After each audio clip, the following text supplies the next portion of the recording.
말씀으로 평강과 성령을 주옵소서, 평강과 성령을 주옵소서, 이런 제목으로 말씀의 은혜를 나누고자 합니다.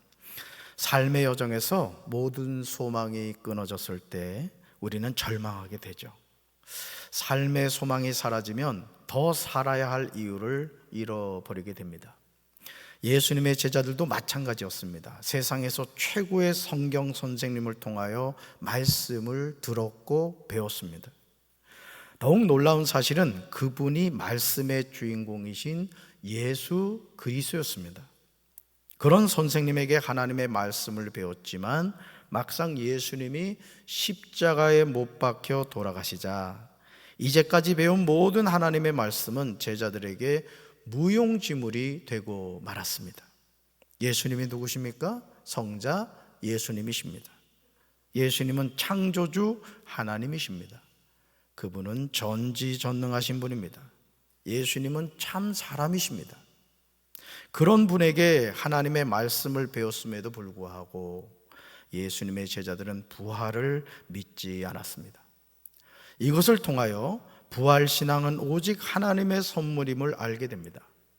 요한복음 20장 19절에서 우리는 심히 미약한 제자들의 모습을 보게 됩니다. 말씀 같이 읽습니다. 이날 곧 안식 후 첫날 저녁 때 제자들이 유대인들을 두려워하여 모인 곳에 문들을 닫았더니 예수께서 오사 가운데 서서 이르시되 너희에게 평강이 있을지어다. 아멘. 여기서 안식 후 첫날 저녁이란 주일 저녁을 말합니다. 그런데 예수님의 부활을 믿지 못하는 제자들이 유대인들을 두려워하여 모인 곳의 문들을 꼭꼭 닫아버렸습니다. 얼마나 부끄러운 모습입니까? 요한복음 20장 18절에서 막달라 마리아가 부활하신 예수님을 만난 후에 가서 제자들에게 내가 주를 보았다고 하였습니다. 여기서 주는 누구죠? 부활하신 예수 그리스도를 말합니다. 심지어 예수님이 자기에게 이렇게 말씀하셨다는 것을 전합니다. 그렇다면 제자들이 어떻게 행동해야 합니까?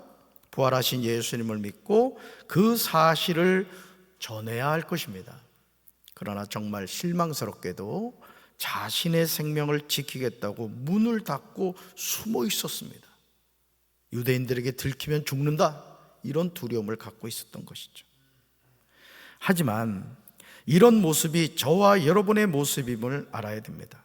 막달라 마리아가 전하는 놀라운 이야기를 들었음에도 여전히 제자들은 유대인들을 두려워하여 문을 꼭 잠갔습니다. 그 장소에 예수님이 오셔서 그들 가운데 서서 말씀하셨습니다. 너에게 뭐가 있을지어다? 평강이 있을지어다. 예수님은 유대인들을 두려워하여 문을 꼭꼭 닫은 제자들에게 평강이 필요함을 잘 아셨던 것이죠. 오늘 천사예생 찬양당이 불렀던 것은 뭐예요? 내 영혼이 극히 깊은 데서, 그죠? 맑은 가락이 울려나네. 평화로다. 하늘 위에서 내려오네. 평화는 누가 주시는 것이다? 하나님이 주시는 거예요. 그러니까 제자들에게 예수님은 무엇이 가장 필요한가를 아셨던 것이죠. 그게 뭐예요? 평안이고 평화였다는 것이죠. 사랑하는 성도들, 예수님의 제자로 불림을 받아 세움을 받은 사람들이 12제자입니다. 그들은 보통 사람들이 누릴 수 없는 특권을 누렸습니다. 말씀이 육신이 되어 이 세상에 오신 예수님과 무려 3년 6개월을 동고동락하였습니다. 그런데 막상 예수님이 골고다 언덕에서 못 박혀 돌아가시자 모두가 떠나버리고 말았습니다. 마태복음 27장 57절 이하를 보시면 예수님의 장례를 준비하는 내용이 나옵니다. 그런데 그 어느 곳에서도 예수님의 12제자 가운데 한 사람도 없음을 보게 됩니다. 예수님의 제자인 아리마대의 부자 요셉이라는 사람이 빌라도에게 가서 예수님의 시체를 달라고 합니다. 빌라도가 내주라고 명령합니다. 이미 시체였기에 빌라도는 더 이상 신경을 쓰지 않았습니다. 요셉이 예수님의 시체를 가져다가 깨끗한 세마포로 싸서 바위 속에 판 자기 새 무덤에 넣고 큰 돌을 굴려 무덤 문에 넣고 갑니다. 그 무덤을 지킨 사람은 막달라 마리아와 다른 마리아입니다. 요한복음 19장 38절 이하에 예수님의 장례를 지내는 장면이 나옵니다. 이곳에서 일찍이 예수님께 밤에 찾아왔던 니고데모가 나오는데, 그는 예수님의 장례를 위하여 모략과 침향 섞은 것을 100리트라쯤 가지고 옵니다. 1리트라는 약 372g입니다. 예수님의 사랑을 누구보다 더 많이 받았던 12제자는 그 어디에도 없습니다. 예수님이 돌아가셨을 때 장례할 때도 없었고, 예수님이 사망 권세를 깨뜨리시고 다시 살아나셨을 때도 그 자리에 없었습니다.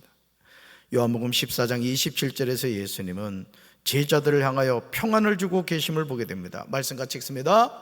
평안을 너에게 끼치노니 곧 나의 평안을 너에게 주노라.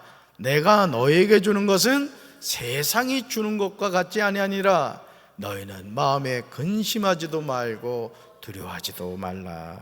아멘. 지금 예수님이 제자들에게 하시는 말씀이 무엇입니까? 내가 너에게 뭘 준다? 평안을 준다. 평안을 준다. 다시 말해서 나의 평안을 너에게 준다고 하십니다. 내가 너에게 주는 평안은 세상이 주는 것과 같지 않다고 하십니다.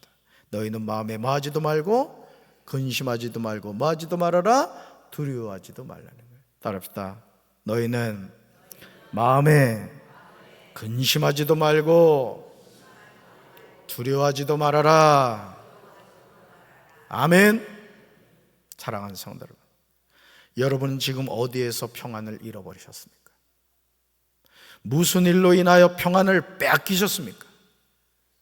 예수님은 제자들에게 평안을 남긴다고 하셨습니다. 나의 평안을 너에게 준다고 하셨습니다. 그러나 안타깝게도 가롯 유다를 제외한 11제자는 두려워합니다. 예수님이 우리에게 주시는 평안은 세상이 주는 것과 같지 않습니다. 여러분, 세상이 주는 평안은 짝퉁인 거예요. 아무리 그 세상이 주는 평안을 우리가 소유하려고 해도 그 평안은 바람과 함께 사라지는 것들입니다. 그러므로 우리는 마음에 근심하지도 말고 두려워하지도 말아야 할 줄로 믿습니다. 요한일서 4장 18절에서 사도 요한은 하나님의 자녀가 어떻게 살아가는지를 고백하고 있어요. 하나님의 자녀가 어떻게 살아가는가 같이 읽습니다. 사랑 안에 두려움이 없고 온전한 사랑이 두려움을 내쫓나니 두려움에는 형벌이 있음이라. 두려워하는 자는 사랑 안에서 온전히 이루지 못하였느니라. 아멘. 삶의 여정에서요, 원수 마귀는 우리에게 계속하여 두려움을 주려고 합니다. 수많은 일로 인하여 우리는 두려움의 노예가 될 때가 많습니다. 그러나 사랑에는 뭐가 없다고요? 두려움이 없습니다. 완전한 사랑은 두려움을 내쫓습니다. 두려움은 징벌과 관련이 있습니다. 두려워하는 사람은 아직 사랑을 완성하지 못한 사람입니다. 유대인들이 두려워서 모인 곳에 문들을 닫고 있는 제자들에게 오신 부활하신 예수님이 제자들에게 뭘 주셨다고요? 평강을 주셨습니다. 평안을 주셨어요. 예수님은 이 말씀하시고 제자들에게 손과 옆구리를 보이셨습니다. 제자들은 예수님을 보자 무척 기뻐하였습니다. 요한복음 20장 19절 이하에서 제자들에게 나타나신 부활하신 예수님은 제자들을 꾸짖지 않으십니다. 너희들 그럴 줄 몰랐다. 야, 어떻게 내가 그렇게 부활에 대해서 얘기를 많이 했는데 어떻게 한 놈도 그걸 믿지 않냐? 이런 말씀하지 않으셨어요. 꾸짖지 않으셨어요. 어떻게 내 제자들이 이 모양이냐? 너희 같은 제자들은 아무짝에도 쓸모가 없다고 탄식하지도 않으셨습니다. 제자들을 향하여 예수님이 뭐라고 하셨다고요? 따라합시다. 너희에게 평강이 있을지어다. 아멘. 예수님의 이런 모습은 이어지는 21절에도 반복해서 나오는 것을 보게 됩니다. 말씀 같이 읽습니다. 예수께서 또 이르시되 너에게 평강이 있을지어다. 아버지께서 나를 보내신 것 같이 나도 너희를 보내노라. 아멘. 예수님은 성자 하나님이시지만 참 사람이십니다. 그렇다면 예수님도 서운한 마음이 있으셨을 겁니다. 여러분, 그렇겠어요? 안 그렇겠어요? 3년 6개월 동안을 정성을 다해서 말씀이신 그분이 성경을 풀어서 설명해 주시고 기적을 베푸시고 또 그들에게 성령의 능력도 주셔서 하나님의 일도 감당하고 말이죠. 귀신을 쫓아내고 병든 자도 고치고 전도를 통해서 하나님의 놀라운 역사를 경험한 제자들이 아닙니까? 근데 막상 예수님이 돌아가시니까 다 주랭랑을 쳐버린 거예요. 예수님이 그렇게 말씀하신 부활에 대해서 믿는 제자가 없었다는 사실이에요. 예수님의 장례에 목매어 죽은 가룟 유다를 제외하고 아무도 참여하거나 준비하지 않았습니다. 부활하신 예수님을 내가 만났다고 막달라 마리아가 간증하면서 주께서 자기에게 이렇게 말씀하셨다고 일렀음에도 요지부동입니다. 유대인들을 두려워하여 모인 곳의 문들을 닫은 곳으로 예수님이 친히 찾아오십니다.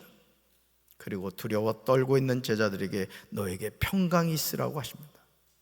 그러면서 21절에서 너에게 평강이 있으라고 또 이르십니다. 여러분, 반복해서 이야기한다는 것은 무엇을 말하죠? 강조하고 계시다는 거예요. 제자들이 얼마나 두려워 떨고 있는가를 하나님이신 예수님은 이미 너무나 잘 알고 계셨던 겁니다. 그러시면서 철저하게 실패한 제자들을 다시 파송하는 것을 보게 됩니다. 사랑하는 성도 여러분, 예수님이 가장 가까이 뽑아서 세운 제자는 12명입니다. 그런데 가룟 유다는 대제사장들과 장로들에게 예수님을 은 30에 팔아먹었습니다. 그러나 예수님의 정죄됨을 보고 스스로 뉘우쳐 그 은 30을 대제사장들과 장로들에게 도로 갖다 주면서 은을 성소에 던져놓고 물러가서 스스로 목매어 죽었습니다. 그렇다면 나머지 11제자는 어디 있습니까? 예수님이 십자가를 지실 때 모든 제자는 다 도망을 쳤습니다. 그런데도 예수님은 두려워하는 제자들에게 뭘 주셨다? 평강을 주셨습니다. 그러시면서 이렇게 말씀하시죠? 같이 읽습니다. 아버지께서 나를 보내신 것 같이 나도 너희를 보낸다. 아멘. 아버지께서 나를 보내신 것 같이 나도 너희를 뭐 한다고요? 보낸다는 거예요. 철저하게 실패한 나약한 제자들을 예수님이 다시 파송하시는 것을 보게 됩니다. 사랑하는 성도 여러분, 하나님이 쓰시는 사람은요, 잘나고 똑똑한 사람이 아닙니다. 언제나 승리하는 사람이 아닙니다. 세상에서 잘난 사람이 얼마나 많습니까? 세상에 멋진 사람이 얼마나 많습니까? 하지만 우리는 너무 미약하죠. 내놓을 것이 없어요.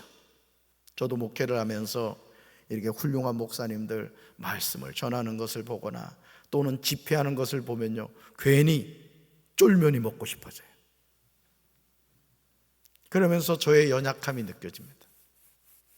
우리 정학진 목사님도 오셨지만은 우리 진짜 부흥사로 아주 훌륭한 목사님이시거든요.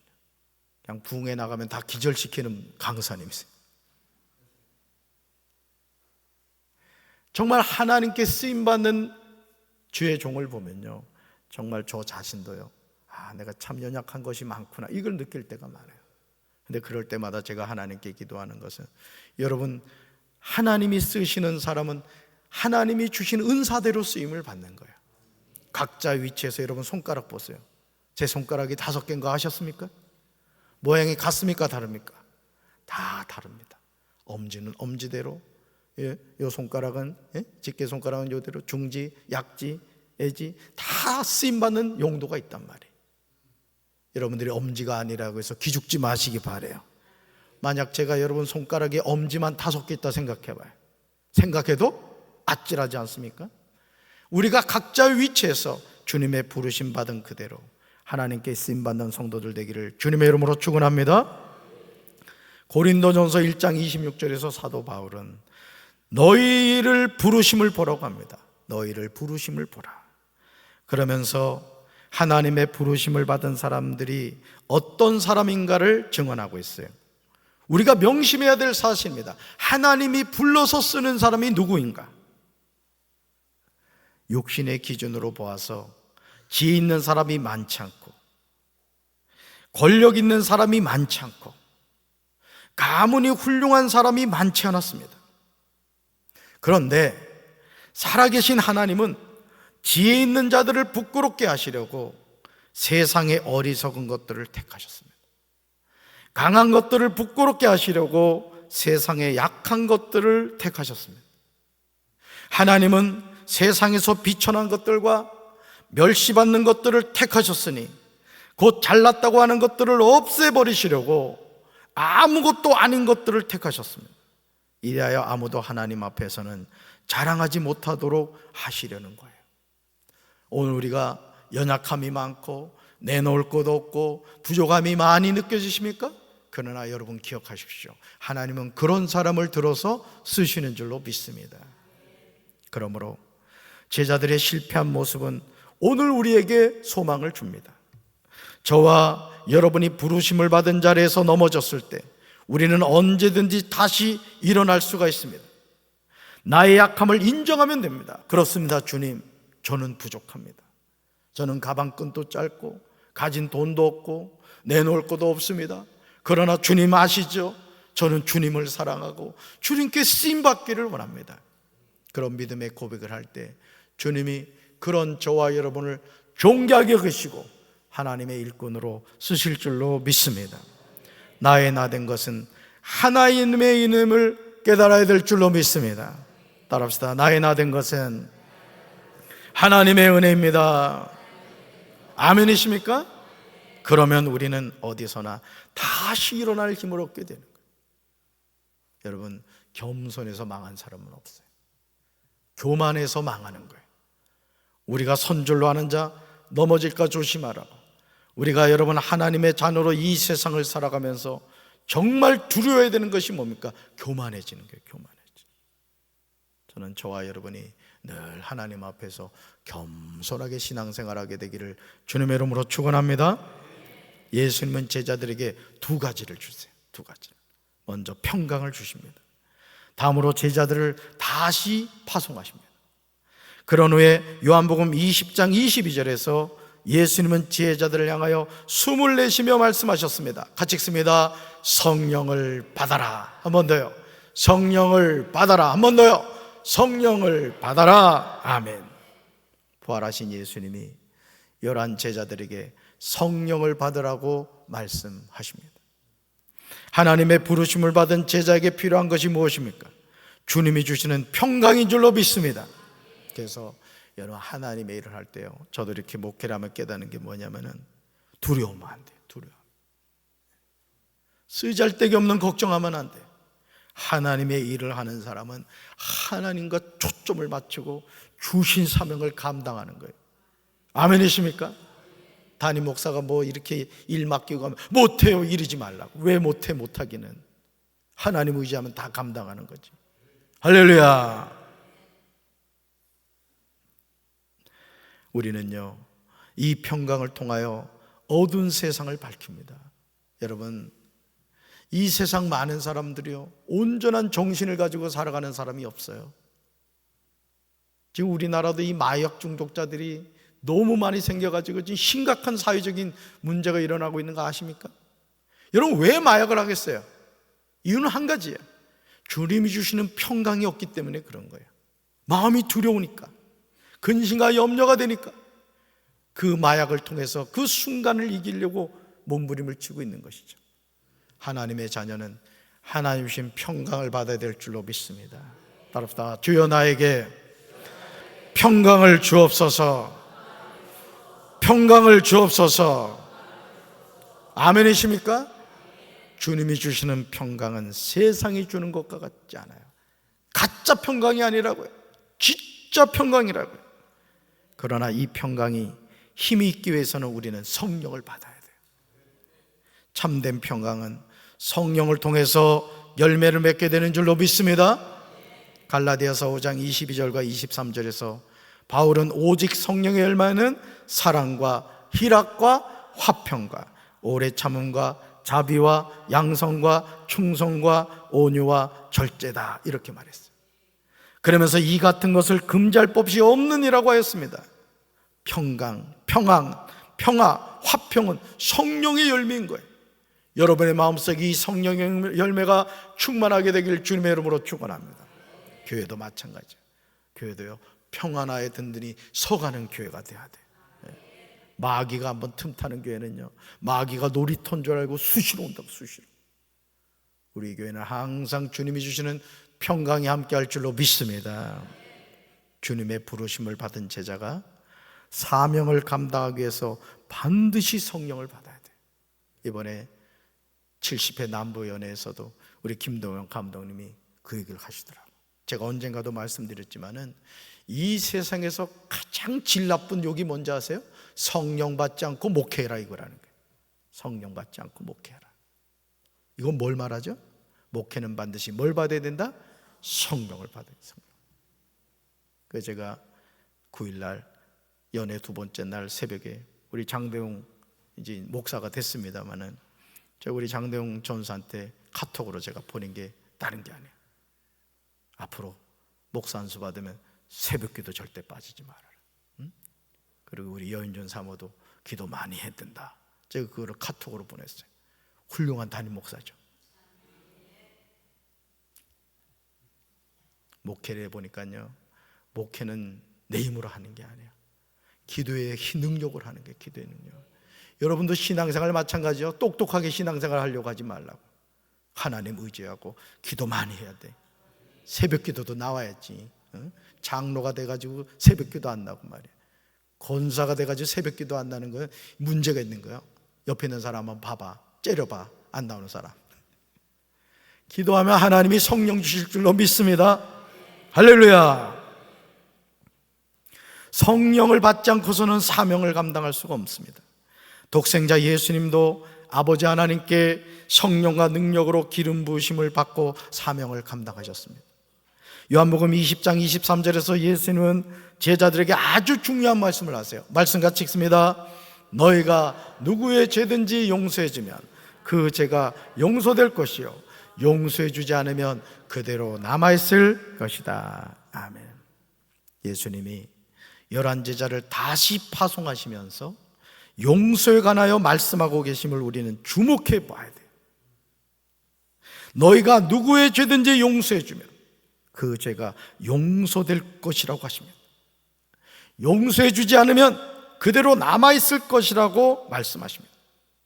여러분, 마귀는 우리에게서 먹잇감을 찾는다 그랬어요. 그 먹잇감이 뭐라 그랬죠? 죄라고 했습니다. 죄. 우리 안에 죄를 품고 있으면 마귀는 그 죄라는 먹잇감을 먹고 우리를 지배하려고 하는 거예요. 그렇기 때문에 하나님의 자녀는 내 안에 있는 죄를 다 하나님 앞에 고백하고 내어놓음으로 말미암아 죄에서 자유함을 얻어야 될 줄로 믿습니다. 할렐루야. 우리가 주님의 기도에서 날마다 고백하는 게 뭐예요? 같이 읽습니다. 우리가 우리에게 잘못한 사람을 용서해 준 것 같이 우리 죄를 용서하여 주시고. 아멘. 우리가 주기도문에서 고백하는 그 용서에 관한 기도의 내용이 요한복음 20장 23절 내용과 일맥상통하는 것입니다. 그러므로 부활하신 예수님이 11제자에게 주신 평강을 받아야 될 줄로 믿습니다. 성령을 받아야 될 줄로 믿습니다. 그렇게 할 때 주님이 우리에게 주신 사명을 감당하게 되는 거예요.